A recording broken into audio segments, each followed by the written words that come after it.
নামাজের নিয়ম সম্পর্কে আমি একটু আপনাদেরকে বলে দিই, যেহেতু ঈদের নামাজ অনেকের জীবনে একবার দুইবার মাত্র পড়তে হয়, সেজন্য অনেকে ভুলে যান। আমরা ঈদ উল ফিতরের নামাজ পড়ছি, এটা মাথায় নিয়ত থাকবে, এটুকুই যথেষ্ট ইনশাল্লাহ, যে আমি ঈদ উল ফিতরের নামাজ আদায় করছি। এ নিয়ত করে আমরা নামাজ পড়বো। ঈদ উল ফিতরের নামাজের মধ্যে অন্য নামাজের সাথে নামাজের পার্থক্য হলো যে ঈদ উল ফিতরে অতিরিক্ত কিছু তাকবীর আছে। এই তাকবীরের কারণে আমাদের অনেক সময় একটু গরমিল হয়ে যায়। আমি সেটা বলে দিচ্ছি। আমরা প্রথমে আল্লাহু আকবার বলে হাত বাঁধবো। হাত বাঁধার পর আমরা সানা পড়বো, সুবহানাকা আল্লাহুম্মা ওয়া বিহামদিকা ওয়া তাবারাকা ইসমুকা ওয়া তাআলা জাদ্দুকা ওয়া লা ইলাহা গায়রুক। দোয়া ইস্তিফতাহ বা নামাজ শুরুর দোয়া বা সানা যেটাই বলি এটা পড়বো। এরপরে তিনবার আমরা অতিরিক্ত তাকবীর দিব। প্রত্যেকবার আমরা হাত ছেড়ে দিয়ে হাত কান পর্যন্ত উঠাবো, আল্লাহু আকবার, আল্লাহু আকবার, আল্লাহু আকবার। এভাবে তিনবার আমরা হাত তুলবো এবং হাত ছেড়ে দিব প্রথম দুইবার। তৃতীয়বার আল্লাহু আকবার বলে হাত বেঁধে ফেলবো। এরপরে ইমাম সূরা ফাতিহা অন্য সূরা পড়বেন। তারপর আমরা যথারীতি রুকু করব, সিজদা করব, আবার দাঁড়িয়ে দ্বিতীয় রাকাত পড়ব। দ্বিতীয় রাকাতে আমরা যথারীতি সূরা কেরাত পড়ে রুকুতে যাওয়ার আগে অতিরিক্ত তাকবীর দিব। অতিরিক্ত তাকবীর শুনে অনেকে আমরা রুকুতে চলে যাই, কারণ আমাদের অভ্যাস নাই নতুন যে এক্সট্রা তাকবীর গুলো দেওয়া। তো রুকুতে যাওয়ার আগে তিনটা তাকবীর দেওয়া হবে অতিরিক্ত।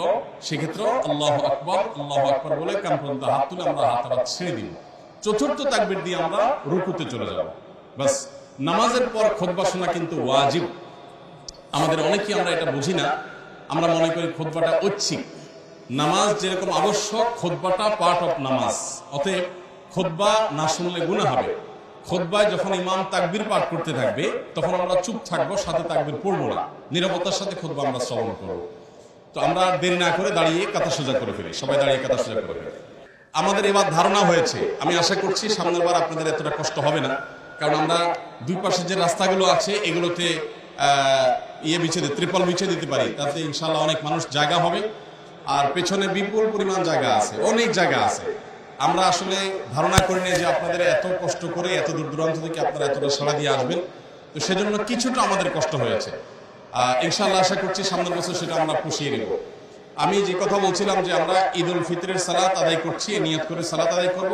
নামাজের পর আমরা খুব মনোযোগের সাথে খুতবা শ্রবণ করব।